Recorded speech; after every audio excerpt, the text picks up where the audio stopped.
50% win rate pretty much means that a champion has a 50% chance of winning in the current meta and a 50% chance of losing in the current meta.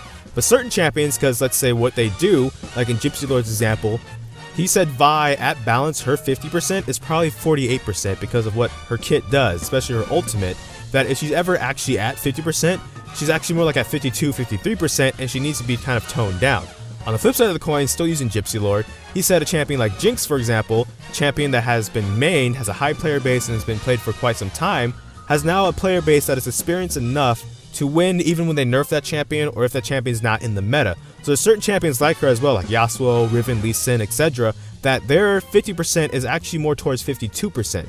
So them at 50% is actually like them at 48%, and they actually probably need some buffs at that point. But some people freak out because they see, hey, they're at, above 50%, like they're at 51%, which again, it's like they're 49%. Why are they getting buffed? This makes no sense. Or you see Vi, who finally maybe makes it back to 50%, getting nerfed, and you're like, well, what's the deal here? She finally got at balance, and now she's not balanced anymore. And down the road, ideally, 50% is probably like the goal number for every champion because of what we talked about at the very beginning of the video. If you're at 50%, again, you have, a 50-50 chance of winning or losing the game in the current meta. So that's kind of fair to all parties.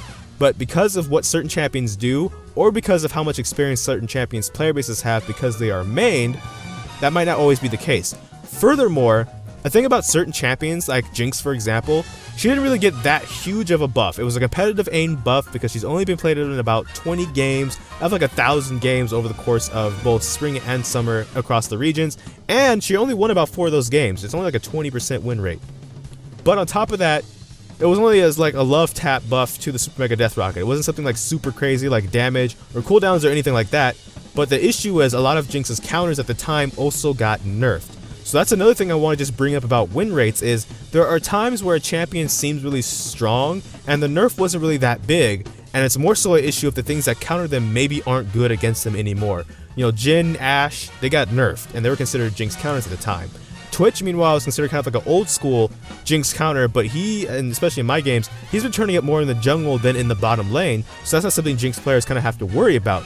Not necessarily saying that Jinx players don't know how to beat Twitch, but in terms of just, pure counters, rock, paper, scissors, and all that stuff, it just doesn't exist right now. So that I think is part of the issue with Jinx specifically, but just in general with win rates. Sometimes they can be inflated by things that aren't necessarily the champion being ridiculous, and that's all I'm kind of making this video for, is to highlight that 50% probably is the goal number again, but it's not always the case for every champion at this point in time. So if you see a champion at like 51% getting buffed, it could be their main that actually is, suffering right now. If you see a champion that just made it to 50% getting nerfed, it could be their kit is like not good for the game at the moment, so they need to be toned down to make sure that they don't get out of control. So this will probably be the first time I make a video that kind of has 2 parts, because I think to break down this example, it'll be a lot more easier to explain if I use a champion specifically. So I'm going to go over Jinx, because part of this whole thing is spawning off of the last design stream and a question that got asked about her, and Gyspylord and some other stuff. So I'm going to make a video coming up about Jinx specifically on this very topic, a part 2 so to speak. So thank you for watching this video if you did watch this far. Feel free to like, comment, and subscribe, but that is all for this video. Life is full of a lot of kinks, and for once I do know which video will be next. So until then, take care from the Fire Godai FS.